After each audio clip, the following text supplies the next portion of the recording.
कहते हैं कि रिश्ते केवल खून के नहीं होते, कभी-कभी ईश्वर ऐसे चमत्कार कर देते हैं कि एक अनजाना भी अपना बन जाता है। आज की हमारी कथा है एक अनाथ बहन और उसके सांप भाई की एक ऐसी कहानी जो विश्वास, भक्ति और प्रेम की मिसाल बन गई। एक छोटे से गांव में एक गरीब ब्राह्मण दंपति रहते थे। हरिदत्त और उसकी पत्नी गौरी दोनों बहुत भले, धर्मपरायण और मेहनती थे। उनके कोई संतान नहीं थी, इसलिए वे हर दिन भगवान शिव की पूजा करते और संतान की कामना करते। सालों की तपस्या के बाद एक दिन भगवान शिव ने प्रसन्न होकर वरदान दिया कि तुम्हारे घर एक कन्या जन्म लेगी जो भाग्यवान होगी और अपने कर्मों से तुम्हारा नाम रोशन करेगी। कुछ समय बाद उनके घर एक प्यारी सी बच्ची ने जन्म लिया। उन्होंने उसका नाम शिवांगी रखा। शिवांगी के आने से घर में खुशियां लौट आईं।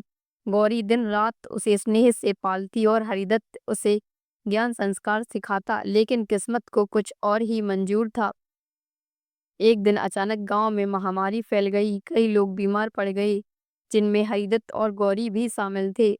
उन्होंने आके सांस लेते हुए अपनी छोटी बच्ची को देखा और बोले, बेटी भगवान तुम्हारी रक्षा करें। कुछ ही दिनों में दोनों संसार से चले गए। अब शिवांगी बिल्कुल अकेली रह गई, ना कोई अपना ना कोई सहारा। वो छोटी सी बच्ची रोज मंदिर जाती, भगवान शिव से कहती, भोले बाबा आपने मुझसे सब छीन लिया, अब आप ही मेरे माँ बाप हैं।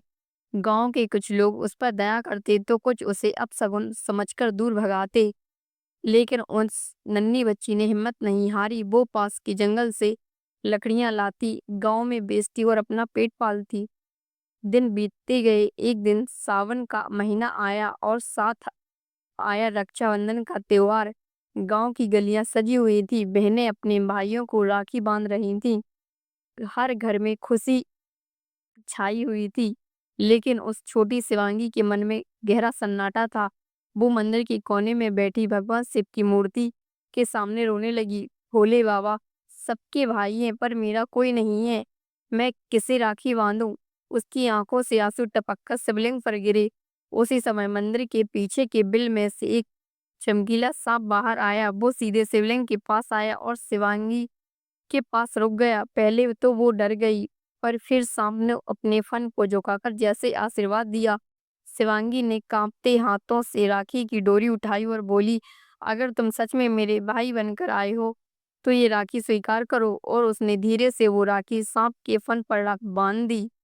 सांप ने सिर झुकाकर फुफकार भरे, जैसे वचन दे रहा हूं, मैं हमेशा तेरी रक्षा करूंगा।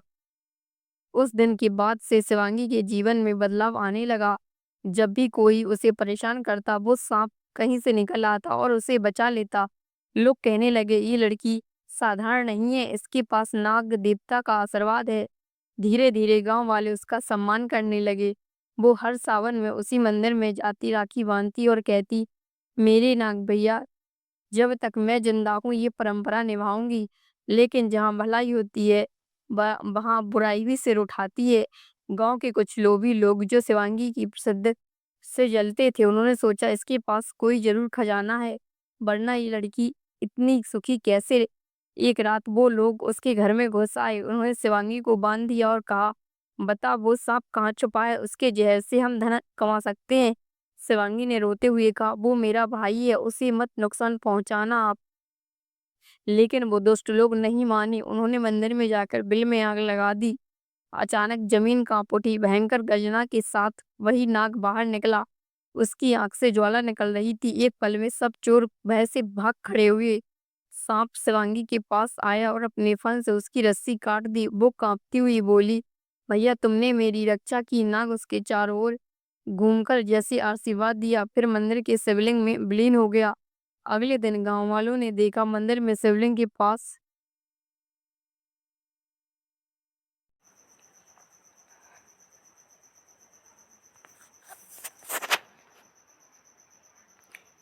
अगले दिन गांव वालों ने देखा मंदिर में शिवलिंग के पास राखी बंधी हुई थी जो चमक रही थी। सभी को समझ आ गया कि नाग देवता ने स्वयं रक्षा का वचन निभाया है। उस दिन से हर साल गांव में नाग रक्षाबंधन नाम से त्योहार मनाया जाने लगा, जहां बहनें नाग देवता को राखी बांधकर अपने भाइयों की रक्षा की प्रार्थना करती शिवांगी ने अपना जीवन मंदिर सेवा में समर्पित कर दिया। कहते हैं उसकी भक्ति से प्रसन्न होकर भगवान शिव ने उसे मोक्ष प्रदान किया।